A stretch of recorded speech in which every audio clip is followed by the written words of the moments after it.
Shalom Alechem, Erev Tov. We are discussing the 10th of Tevet. Briefly on the halachot, the Rabbi just mentioned to us that it's the first time that the city of Yerushalayim is surrounded before its fall on Tisha B'Av, which happens a few months after the fast of Asar B'Tevet.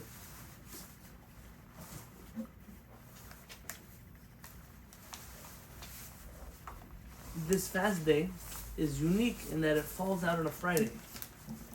And because it falls out on a Friday, it lends to some interesting halachot about when you end this fast. When does it begin? When does it end? The beginning part is easy. The ending part is hard. Tell me what would be the complicated part of ending a fast on Shabbat. You're not supposed to fast. You're not supposed to eat till you do Kiddush, but you're not supposed to fast on Shabbat. How can you come into Shabbat fasting? On the flip side, you can't end the fast until 3 stars come out. And I was thinking today to sit down. There's a very technical sugya. The whole conversation about when the fast actually ends, when it falls out on a Friday. I said to myself, how often does it happen that a fast falls out on a Friday? That we should spend time learning that sugya, but it happened last year. It's happening again this year. And let me suffice it to say that there are 2 different understandings in the Talmud about what you do on a fast day that falls out on a Friday. According to some, you have to break the fast right before Shabbat is over. So you go into into Shabbat, not fasting. Right before? Shabbat starts, thank you. Meaning it's a little earlier than the fast would be over, but it's before Shabbat begins. And then there's the opinion of the Talmud that says, no, you wait until 3 stars come out, like any other fast day. And seemingly, Maran HaShulchan Aruch rules that way. I say seemingly because it's not so clear. He says one thing in the Bet Yosef, and another thing in the Shulchan Aruch. And in Ashkenaz, for example, there were all kinds of customs among the Rishonim to break the fast on the fast, meaning before Shabbat starts, so as not to go into Shabbat fasting. And halakha l'maaseh, what I've seen in the Sephardic communities, what we do in this Kehillat, not clear here. Not seemingly you fast till 3 stars come out. That would be. But you can eat before Kiddush on Friday. So you could do Kiddush earlier. You could pray earlier. A lot of things can happen earlier, but it still wouldn't be, the fast wouldn't be over. But is the prohibition of going fasting into Shabbat rabbinic? Both of these would be rabbinic. You're right. It's a good point. Because a rabbinic fast would be trumped by the admonition. Again, I don't know within rabbinic law if there are hierarchies. There are. So I guess at the end of the day, what we do is we pray early. We pray Mincha. Last year, let's say usually Mincha before 30, it was around 4 o'clock, 4:10, something like that. We don't say Shir HaShirim. We just do Kabbalat Shabbat. We don't do a speech. We do Avit. Right after Avit, we do Kiddush with a little bit of food, a little bit of knesset, and then we go home. That would be what we'll do this Friday night also, so that we're fasting the bare minimum, which is we break the fast when 3 stars come out, but we sing Tefillot of Shabbat as we usually would. So it's going to be the only time that I know of that you're going to be fasting on Shabbat. It's not Yom Kippur. Have that in mind. Asar B'Tevet. For the Jewish calendar, though, this date is significant in the sense that it is the day that we begin to prepare ourselves emotionally for the destruction of the Beit HaMikdash that is about to come. Mm-hmm. And this fast is mentioned in a few different books of the Nevi'im. But the one that I want to focus on with you tonight is the book of Yechezkel. We don't usually get a chance to jump into the book of Yechezkel, and I'm sure that some of you will appreciate the Shiur more than others. The prophecies of Yechezkel are hard prophecies. Not like the other ones are easy, but there's some difficult things here. And this particular chapter of Yechezkel contains inside of it some difficult material. Can't promise you I have all the answers to it, but clearly it was important enough that HaKadosh Baruch Hu wanted Yechezkel to know these words and share them to us in honor of the 10th of Tevet. And because the 10th of Tevet is the way it is, it's always now, in this time of year. This year especially, it's on a Friday. We don't get time to sit around on the 10th of Tevet learning. Even on fast days where I speak between Mincha and Avit, this year the fast ends at 4 or something. And there's no time to learn anything on the 10th of Tevet, and I figured we'd take tonight to learn something proper before we jump into our regular routine of Shiurim, God willing, in the next weeks. So if you open up with me, the book of Yechezkel, chapter 24. How much do you all know about the prophet Yechezkel? He prophesies in Babel. In Babel. So he's sitting in Babylon. During the destruction of the first temple. Yes. He has visions. Probably went down to Bavel in Galut Yechonia, so before the destruction.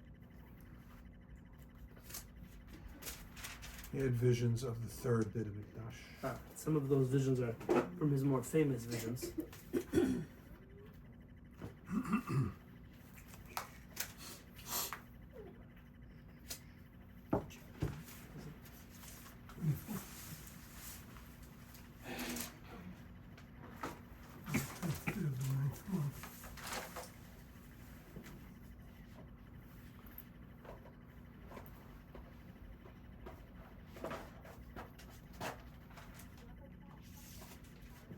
I don't hear people. What chapter? 24. Who's asked me? Can I ask me a question? Yes. Can What- we find that in the book in Safari? Sefaria, yes. Sefaria is going to be. You want to go to Tanakh, Nevi'im, prophets.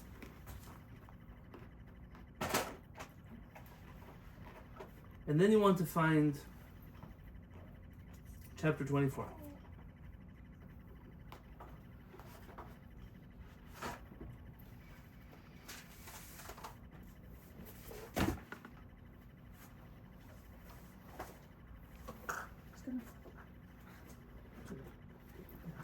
I don't want to get in your way, so it'll be fine. No, we're good.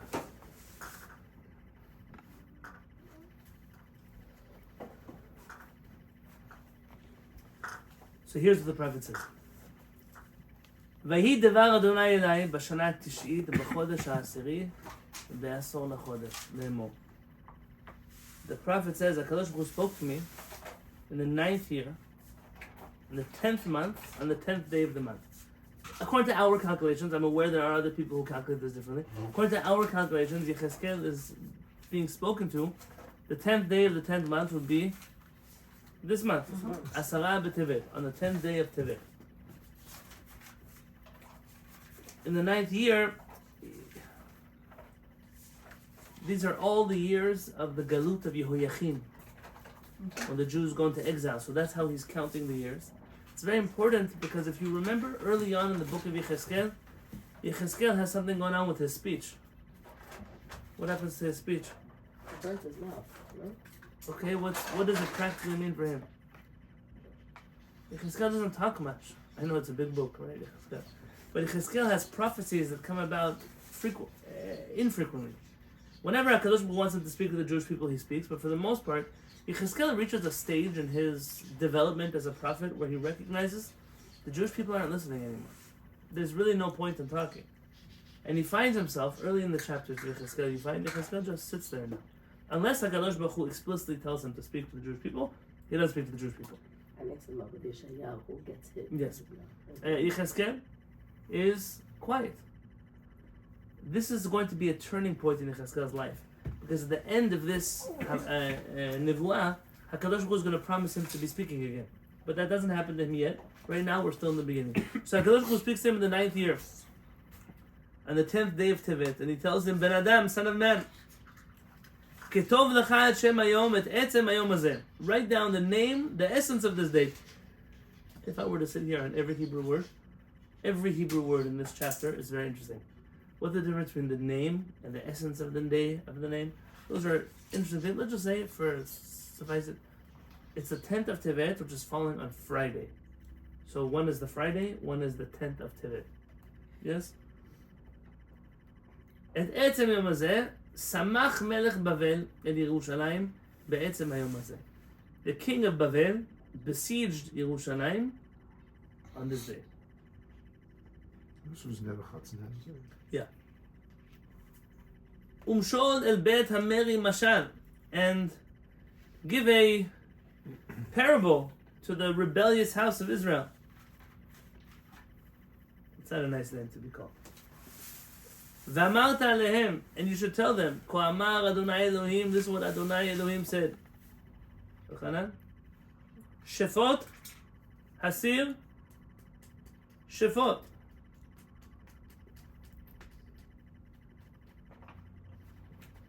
Put down the pot. Put it down. put it on a fire. On a fire, on a stovetop. V'gam yitzok bo mayim. And also pour water into it. Okay. The prophecy that is happening now is a classic prophecy. How is it classic? It's different than the prophecy of Moshe Rabbeinu, because by Moshe Rabbeinu, HaKadosh Baruch Hu speaks to him directly. What does it mean directly? Clearly, there's nothing Clearly. to decipher. There's no stories with Moshe Rabbeinu. There's no Moshe had a vision that there was water and it was flying in two different directions, and that means the sea was going to be split. Moshe Rabbeinu doesn't work like that. Moshe Rabbeinu, HaKadosh Baruch Hu speaks to him, and what he tells him, that's what happens. It's based on metaphor. Very good. With all the rest of the prophets, there are stories, there are visions they see. They have to interpret them. So now he's going to tell them a story about a pot. It's a pot. Put the pot on the fire, and put water inside of the pot. Esof netacheh aleha. Now gather all the different pieces of meat. Kol netach tov. Choose good pieces of meat. Yarech v'chatef mifchar atzamim maleh. The thigh and the shoulder and all the good bones you want to put in the pot. You're making a soup now. You want to choose good pieces of meat. Now, different pieces of meat cook differently. The tough ones, the bones, they take a very long time to cook.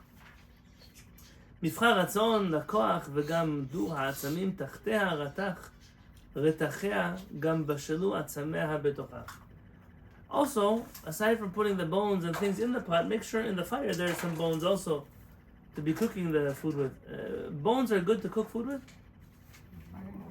No. They can add some taste. No, in the pot, under the pot. No, they cause a lot of smoke, Not and good they enough. don't burn evenly, especially if they're still wet. No. Yeah, so this is an interesting vision. There's a pot. The pot's in the fire. There's really good meat in the pot, and bones in the pot, and also underneath the pot there are bones. I missed the beginning. בשנה תשיעית למה? זה גלות יהויכין. Yeah. לכן, כה אמר אדוני אלוהים, and therefore HaKadosh Baruch Hu says to me, Oy ir hadamim, woe to you, city of bloods. Who is he talking to? ירושלים. Yerushalayim. But what are the Jewish people busy doing in Yerushalayim now? We're murderers. We're murderers. Thieves. Horrible people. Especially who? The leadership of the Jewish people. The regular Jews, I don't know to tell you what they were doing in Yerushalayim. Avodah Zarah, not about Avodah Zarah, not in Yerushalayim. But the leadership were horribly corrupt. The city of, instead of being called the city of peace, the city of unity, the city of gold, we've become the city of blood. Sir, asher chelata va, this interesting word, chelata. It appears, it's a unique word. It's not a word that comes up other places in the Mikra. You would translate this as zuhama, like a dirt, filth. This is a mahli. Yeah, today you would use this already, like you would say, like chelat hamin enoshi. It's the most depraved, sick, disgusting person on earth. You would say, it makes me feel like in my pit of my stomach, I'm sick. It's a pot that is dirty, but v'chelata lo yatsa mimena. It's a pot that nobody even bothered to clean it. It didn't come out of it. Lintacheha hotzia. We took pieces of meat out of it one at a time. Lo nafal aleha goral. It's not even done in any normal order. The pieces of meat are taken out haphazardly.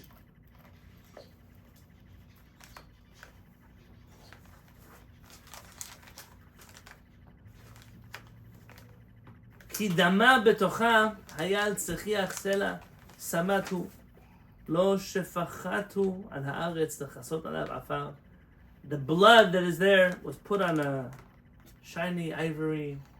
It wasn't even covered up in the dirt. לעלות חמה לנקום נקם נתתי דמה על צחיח סלע לביתיקה. So I don't want the blood to be covered. It's a really bloody scene over here. לכן כה אמר אדוני אלוהים. Adonai Elohim says. You see how it says Adonai here? You see that in verse 9? But when you see the second Adonai, you see the vowels underneath it? The vowels are Elohim. So we read the first one Adonai, and the second one we read it Elohim. Really, traditionally you would read Adonai, and then the second one would be Yeh, and then we can't say that word. Yes, but that we say Adonai Elohim. Oy ir hadamim, woe to the city of blood. Gam ani agdil hamedura. Says HaKadosh Baruch Hu, I'm going to make the fire hotter. Harbe ha'etzim, hadlek ha'esh, hatem habasar. Add the wood, stoke the flames, make it hot, make the meat. V'arkacha merkacha. Hamerkacha. V'atzamot yecharu. By the way, there's a rokach merkacha earlier in the Torah itself. That's a book that I'm looking for a very long time. There's a book called Rokach Mirkachat, written by Rabbi Rafael Berdugo. This book is censored. So Rabbi Shalom Asaz did not allow for it to be reprinted. It was once printed by a certain Dr. Mori Amal. I've been looking for a copy of this book for years. They consider the book too dangerous to have published, which makes me want, obviously, to read it more than anybody else. In the book, Rabbi Rafael Berdugo critiques certain teachings of the Midrash and Chazal very harshly. And when I spoke to Rabbi Yitzchak Shuraki about it, shall live and be well, he said it was mostly theoretical, like the Chaded and the Talmidim. He was making the students, sharp, pushing them. But people were afraid that if it would fall in the wrong hands, horrible things would happen. And you can't even get another PDF copy of it. You can't get a used copy. People who have a copy, they have it under lock and key. But this word reminds me of that book.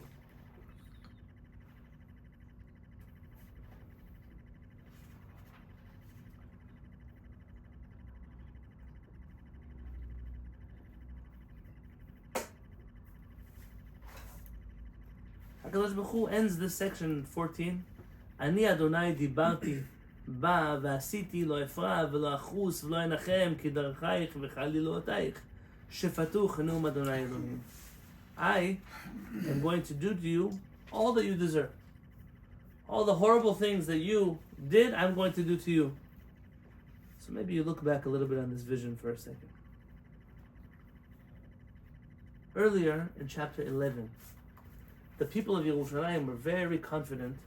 They heard that the city was going to be destroyed. They heard. But they had a few ideas here. The first was they said, we're like meat in a pot. That was a mashal that the Jewish people used for themselves. Just like the pot protects the meat inside, so too the pot will protect us. HaKadosh Baruch Hu is turning that mashal on its head. Yeah, you are meat inside of a pot. But you forgot that I'm going to cook all the meat inside of the pot. And you're going to be cooked. This is going to happen to you. Meaning the mashal that they used, thinking it would defend themselves, is the same mashal that destroyed them afterwards. From here, maybe our rabbis have a teaching. Don't say stupid things, because you never know what stupid things will come out to be used against you. Don't say. People, they speak very freely. Don't say things that are bad. You don't know how they can end up coming true. But here, you have something else. The Jewish people are in a horrible place. Who are these prime cuts of meat that HaKadosh Baruch Hu is putting in a pot? They're not regular Jews. It's the Galut Yechezkel. No? Okay, that's the Galiot. Actually, the Galiot are not part of the story. No, We're talking about the people from Galut Yechezkel, the people that came. that are going out of the pot. If it's the choicest pieces, then wouldn't it be the Harash v'Amasgel, the people that came first from Galut Bavel, like before 15 years before the destruction of To Yerushalayim or away from Yerushalayim? No, away. Away. Here he's talking about the people in Yerushalayim. With the leadership, there's many ways to interpret this news. I'm sure I didn't go through all the Mepharshim. It could be that someone is saying like that. I'm not telling you that is the only right way to read it. But here you find that the best of the Jews, they're being cooked in a pot first. The bones, how long does it take to cook a bone? Long time. You gotta slow cook a bone, long time. Yeah, those are the warriors. Even the strong ones you think are going to protect you, they're also going to be cooked in the pot. And the pots that are under, the bones that are under the pot, that's the reason you're getting cooked in the first place. Those are all the dead people that you killed. And all the dead bodies that are in the ground. You remember in Bereshit? Your brother's blood is calling out to me from inside of the earth. The similar voices you're hearing here. He's telling them, you think that you're going to get away with all these horrible things in my city, Yerushalayim? Not only you're not going to get away with it, the reason you're going to have a downfall is because of all your behavior. These bones are not usually things that are lit. But HaKadosh says, don't worry, I'm going to increase the fire.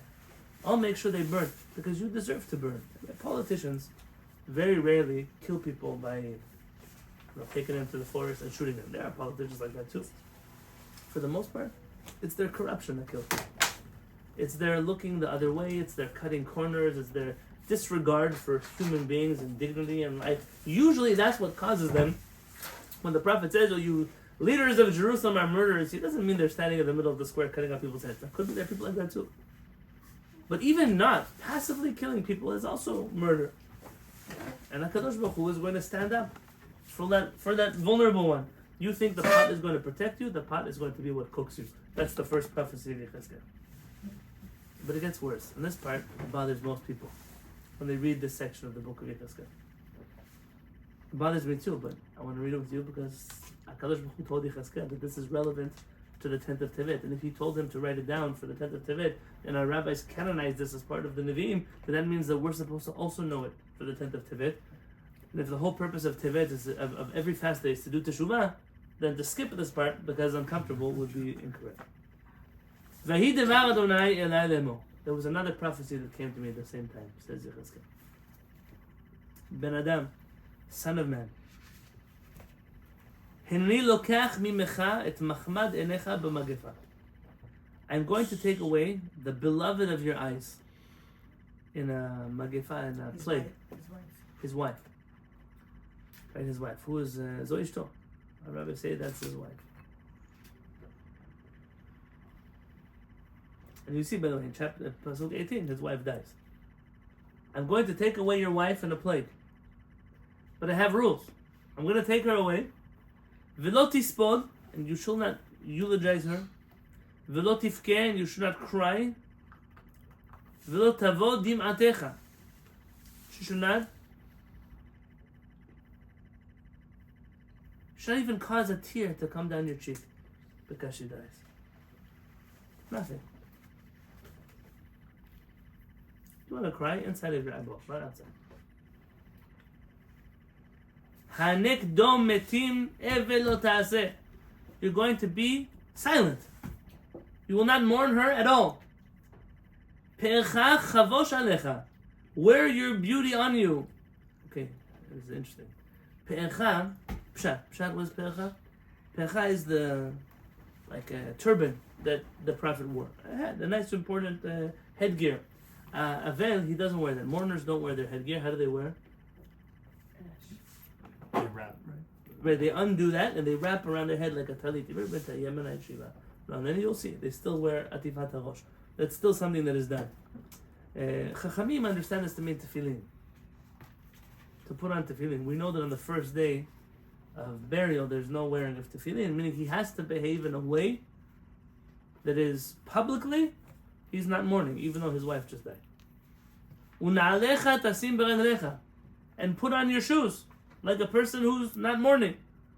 V'lo ta'ateh al safam, v'lechem anashim lo tochel. Why would you be eating bread from other people? Because you're not supposed to eat your own. We're not supposed to eat in Shiva. We don't eat our own food. We eat from other people. Part of the shame of the Shiva is that people are even feeding us. They're bringing us. But the first meal they bring from outside of the house. Yeah, but No, it's not the people in the Shiva house. It's the mourner has to eat food that comes from outside of the house. The other way. No, she's always talking about in the Shiva that people are busy, busy eating barbecues in the house. It's not.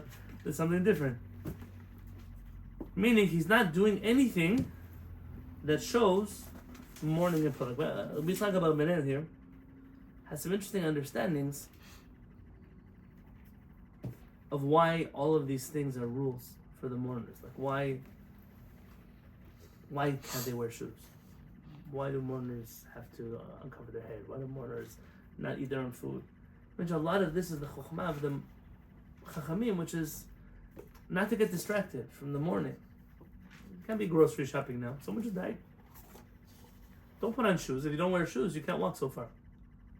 I was recently they're walking barefoot in the street. Not a homeless guy, like walking barefoot in the street kind of guy. But most people don't walk barefoot in the street. You can't walk so far barefoot before you step on something that's going to hurt you. It's meant to keep you home. Certain things that are meant to keep you focused on the mourning at hand. Yechezkel, the prophet, is forbidden from mourning his wife at all. Vadaber la'am b'boker, and I spoke to the people in the morning. Vatamot ishti ba'arev, and his wife dies in the evening. V'as baboker kasher tzuveti, and I did in the morning what I was commanded. Meaning, all of the morning I didn't do. V'yomeru elai ha'am, and the nation tells me, Halo tagid lanu ma'ele lanu ki ata oseh. What are you doing? What does it mean to you that? What does it mean to us that what you're doing? I mean, the people are aware that if Yechezkel's wife dies, that if he's not mourning her normally, then there's a message to them. They're self-aware enough to realize that he's doing something for them. Let me just back up for a second, and that is, why would HaKadosh Baruch Hu punish the prophet Yechezkel? This reminds me of someone else who was a prophet whose wife had horrible things happen there, remember? There's another prophet, HaKadosh Baruch Hu. He told him to marry Harlot and Hosea. Remember Hosea? Very good. Hosea, the prophet, has to marry a woman who's not loyal to him, and he has children. Now, all kinds of horrible names. You think of those children. I'm going to answer some other questions first, but for now, just understand that when a person steps into a position of leadership, always they pay a personal price for it. The people become your problem.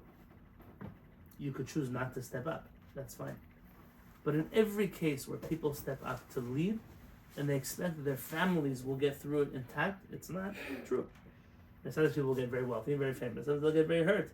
But the leader and the leader's home are always impacted by everything that is happening to their people.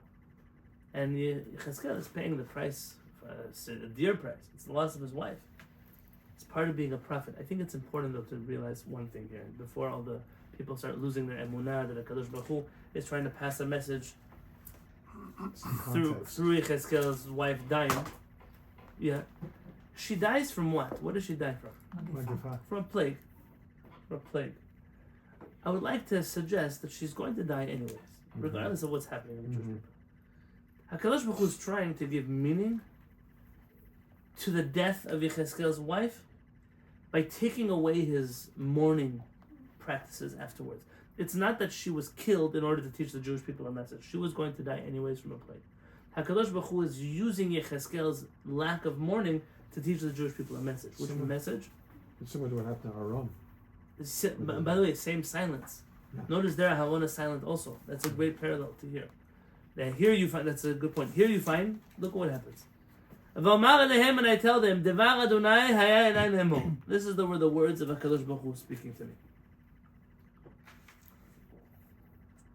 Emor levet Yisrael, tell the Jewish people, Ko amar Adonai Elohim, says Adonai, your God, Hineni mechalel et mikdashi geon uzchem machmad einechem umachmal nafshechem. I am going to desecrate my holy temple. Your brilliance among the nations of the world, your most desired, your most beautiful thing that you have. Meaning, Yechezkel's wife is a mashal, is a parable to the Jewish people's Beit HaMikdash. It's the thing you love so much. Uvnechem uvnotechem asher azavtem b'cherev yipolu. Now when they went to exile, many people left their children in Yerushalayim. And so part of the destruction of Yerushalayim is the destruction, not just of the temple, but of the dearest ones to people, which are their children. V'asitem kasher asiti, al safam lo ta'atu, velechem anashim lo tochelu, uferechem al rashechem, ונעליכם ברגליכם, לא תספדו ולא תבכו, ונמקותם בעוונותיכם, ונהמתם איש אל אחיו. Says the prophet, and you're going to do exactly like I did. Look at what HaKadosh says, והיה יחזקאל לכם למופת, ככל אשר תעשו, בבואה וידעתם כי אני אדוני אלוהים. When this happens to you, that the temple will be destroyed, you're going to mourn just like Yechezkel mourned his wife. Not at all. Not at all. So one could play like Abraham Avinu here and say, are you going to punish the righteous ones with the guilty ones? I think that part of the story is already over. The Jewish people have been It's gone warned too so far. many times that their destruction is imminent, and they ignore it, and they ignore it, and they ignore it. Here, So it is a collective punishment. it is always the majority are going to cause even a righteous minority to suffer. And what you find here is that this lack of mourning leads to some questions. What do you mean you can't mourn? Aaron doesn't speak after his children are born. You mentioned that? Vaydom Haon. Why Vaydom? Why does a person be quiet? Why is the reaction to such a severe loss silence? His case was specialized because he was serving the Beit HaMikdash. Okay. Here, it's almost like denying even the pleasure of being able to mourn and relieve your grief. But I think that's pshat. I'm going to get there in a It second. justified the decree of Hashem. Okay, I agree. It says something similar, both of you. Could something be so bad that words can't suffice to describe it? Could something be so horrible that all the shoes taking off and all the not wearing tefillin, they don't matter compared to the gravity of what just happened? I think the Jewish people are going to be forced to experience a tragedy that there are no words to describe. The Jewish people losing the Mikdash, losing Eretz Yisrael, losing their holding in Eretz Yisrael, something so severe, there are no words for it. A rabbi say that a person who loses their first wife, meaning their original love, is like the Beit HaMikdash was destroyed in their life. It's probably the closest feeling a person can have. Somebody who they loved and they chose and they decided to build a family, they lost that person. That's the kind of loss that it's profound. There's nothing that can replace it. Another spouse, another partner, sure, will cause one to go through life not being lonely, but to have the same, never. The same with the Beit HaMikdash. It's too profound a loss to talk about it. Number two, there's an idea among the commentaries here that you can only receive comfort when you're mourning when other people are there to comfort you. But if everyone is going to be mourning, then who can comfort? Menachem Inla. It says in Echad, there's no one to comfort Jerusalem because everybody's mourning. Everybody's Jerusalem was destroyed.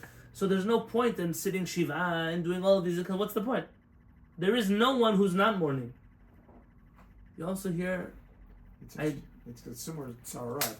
If the whole body is covered tzarat, you no longer are impure. The individual, it's like a talit that's all tchelet, whether the famous question of Korach. You have also a situation where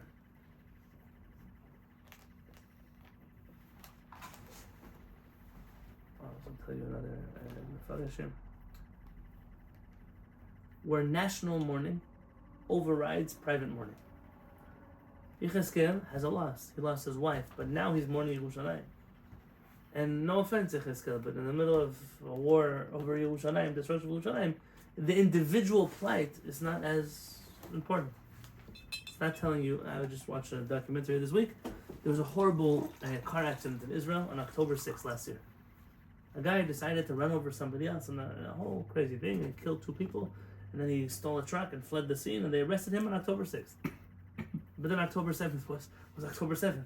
And it would be a story that would shake up the whole state of Israel, but it happened October 6th. So it got drowned out by the best part. This guy's trying to get out of jail now. He claims he's pleading insanity. He doesn't deserve to be in prison in the first place.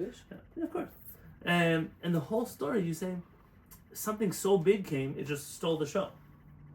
The destruction of the Beit HaMikdash leaves no room for personal mourning in the wake of national mourning. But it's a few years apart. Yes, correct. But there's an idea here of that. It's not about Yechezkel himself. I think ultimately Yechezkel's not being allowed to mourn is doing what both of you said at the beginning, Rachel and Zev, which is sometimes Al-Banit gets mad. When I get one of the children in trouble, I say, I don't want to hear you crying about it. Because you can't get them in trouble and not let them cry. Al-Banit is a humanitarian, a humanistic person. I'm less so inclined. I say, listen, you can't cry when you're the one who did something wrong. I should be crying, not you. Why should you hit your brother and then you cry? Your brother should be crying. What right do you have to cry? Rabbanit, I say, you can't suppress emotions. She's probably right. That's why some kids will not be in therapy when they're 50, and other kids will. Depends when who they're home with more. But to each of them their own. HaKadosh Baruch Hu was telling the Jewish people, you don't deserve to cry. You destroyed the Beit HaMikdash. So what are you crying for? There are times where the reason why the problem happened is your own. Crying is maybe if it was surprise. Yechezkel, his wife died surprise. It was in the bed. In the morning he was talking and actually died. But I've been warning you forever. Like the pot on the fire. How long does it take to cook bones and good meat? It takes a long time. I put the pot in the fire. I put the water in the pot. I put the meat in the pot. I put the bones in the pot. How come you have so many times you could have done teshuvah? Now you're going to cry? There's nothing left for you to cry about. You don't have the right to cry.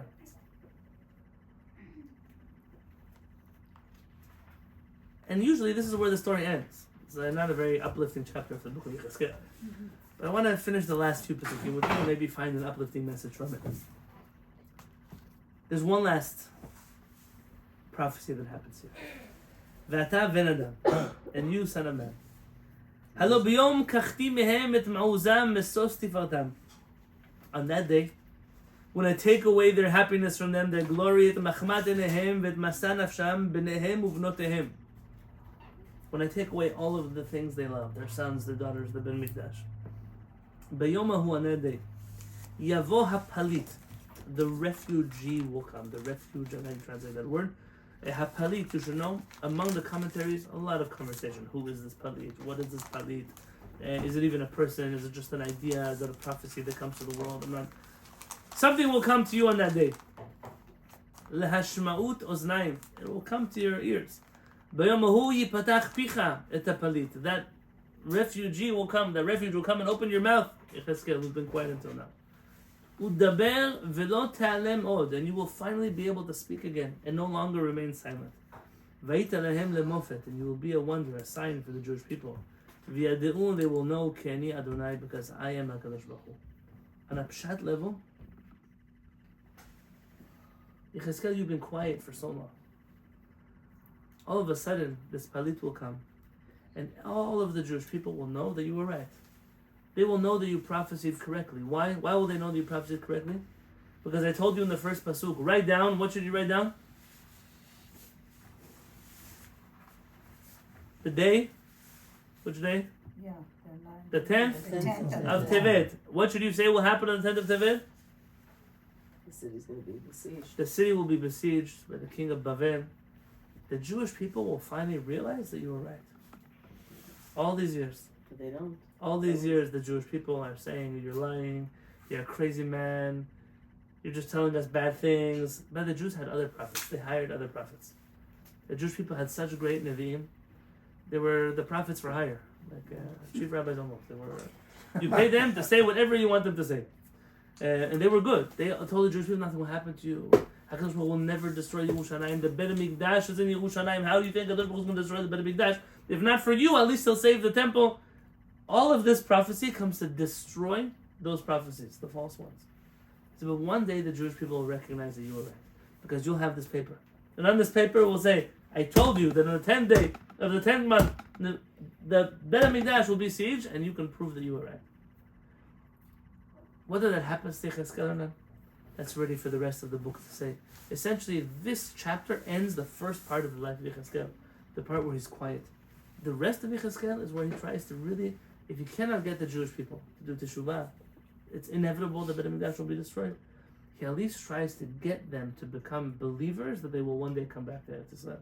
This is where Yechezkel's mind shifts to. I cannot save Israel. Let me at least save the Jews so they remember to come back to Israel. And I think this part of being able to speak again, so many years Yechezkel is silent because nobody's listening. And now he finally might have an opportunity to speak to the Jewish people, and they might listen. The wife of Am Yisrael is Har HaBayit. It's the Bet HaMikdash. The Jewish people didn't care about it. They didn't care. I heard this week in an interview, someone said, the Western Wall, the holiest place in Judaism. I thought to myself, how long are you going to keep lying? This way, Chanukah, there was an Israeli politician went to the Temple Mount.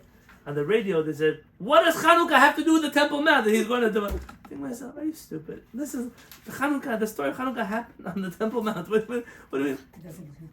What is it doesn't understand the word even. We built this is the day Chanukah Mizbeach is Chanukah.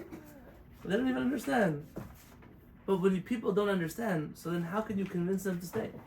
How can you convince people to want something they don't want? Sometimes you have to lose something to want it again. Sometimes people only appreciate people when they die. It's only at the Shiva that they start to love them. A lot of people like that. It's very normal. Unfortunately, we think it never happens. That's It's also very painful because you lost all the opportunities to do it when they were still alive. Of course. You know how many... I was speaking to Abay today, last night. It was about 1 o'clock in the morning. I was like, I hate this time of night. Because every day, 12:30 to 1:30 was when I could call our parents. I can't call them anymore.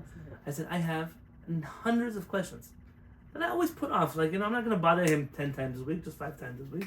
And just questions I would have asked if I would have thought people live forever, but people don't live forever. Who do you call now? That's a great question. That's a hard question. Well, your father is a rabbi. Yeah, Baruch Hashem. Zachiti with that. It's a graduation in a sense, though. That's for off the camera question. Yes. I'm still working on it. We're still in the year, But for me, I think this is a message of Yechezkel. Don't wait until it's too late. Don't lose Yerushalayim to appreciate Yerushalayim. And if you've already lost Yerushalayim, don't become Yechezkel doesn't become the prophet who spends all his life talking about how bad you are, how bad you are, how bad you are. Once he realizes Yerushalayim is destroyed, the rest of his vision, how do we get back home? So how do we pick ourselves up? How do we get back together? If there's anything that you're going to do this Friday, on the 10th of Tevet, is to do teshuvah. I know that people like to take fasts to a personal place. These fasts are not personal fasts. These fasts are public fasts. That means they don't matter to you. Rabbi Yosef gave a Shiur on Tisha B'Av, national tragedy versus personal tragedy. Tisha B'Av, I know I hear all the classes, lost opportunities, your personal destruction. That's every other Tuesday. But not on the day that is Tisha B'Av. Not on the day that's a national day. On national days, you focus on national problems. Today I saw an article from Rabbi Dr. Ratzon Arusi. She lived in the US, it's not always so healthy. And they asked him, he's a student of Rav Kappa, and they asked him, they've been saying all these prayers for the soldiers, the state of Israel, Avinu Malkeinu every day. Like, it's already been a long time. Like, it feels like the prayers are losing their meaning. He says, it's also a challenge. You see that a war is not ending. You still have to pray. You lack all of the inspiration you had 15 months ago. But that's part of the avodah also. That's part of the work too. We've never said the prayer for the state of Israel so many Shabbatot in a row, like we did last year now. We always do a few Shabbatot a year, and then but this year, every Shabbat. What are you going to do? The war is still happening. You have to realize that on a national level, there's a lot of teshuvah that has to be done. And to focus on the destruction, that's up until chapter 24. Chapter 24 and onwards, what are you going to do with the destruction? How are you going to come back home? How are you going to reclaim the place that is Machmad Enehem, the love of their eyes? If you could, how would you get back your first love? What would you do? That's what Am Yisrael is tasked with. That's what the Tenth of Tevet is about. I think it's very fitting that HaKadosh Baruch Hu tells Yechezkel to write this prophecy down forever. Because all of the details, like this Friday, you're not allowed to eat, you're not allowed to drink, you are allowed to wear leather shoes, you do wear tefillin, some by Shachrit, not really by Mincha in our community. We read the Torah by Mincha here on Friday, this afternoon. And we're allowed to sleep in a regular bed, you're allowed to shower, you're allowed to do all of the things that you normally do, aside from eating and drinking. That's the fast of the 10th of Tevet. But those details are only there to remind you this Friday, what am I doing on behalf of the nation of Israel to make sure that Yechezkel's wife didn't die for nothing? The Beit HaMikdash was not taken away for no reason. Am I ready, am I committed to that vision of Jewish people being again on Har HaBayit, on the Beit HaMikdash, with the temple? This avodah is what's smack in the middle of Tevet, because the Jewish people didn't get that message, and this pot keeps cooking, and the bones keep boiling, and that means that Tisha B'Av, it didn't happen suddenly. Tisha B'Av, the Jewish people had time. They had time to prepare, and they didn't. They didn't, because sometimes people always wait until it's too late to learn the lesson. So I'm asking you, don't wait until it's too late. Seize the opportunity. Use this Asar B'Tevet. Because Hashem, we won't have to have it. By then, maybe already we'll do Teshuvah. But in the event, the unlikely event, the Jewish people do not do a national Teshuvah that Friday, so we will have to fast. We will have to fast. But the fasting should be for a reason. The reason should be, what are we missing in the Jewish people that we need to fix so we no longer have these fasts happen to us anymore? Father Hashem, I bless us all that we should see B'nechmat Zion, in the comfort of Zion very, very soon. Thank you. Baruch, do you mind tapping the screen? Any halachic questions about fasting?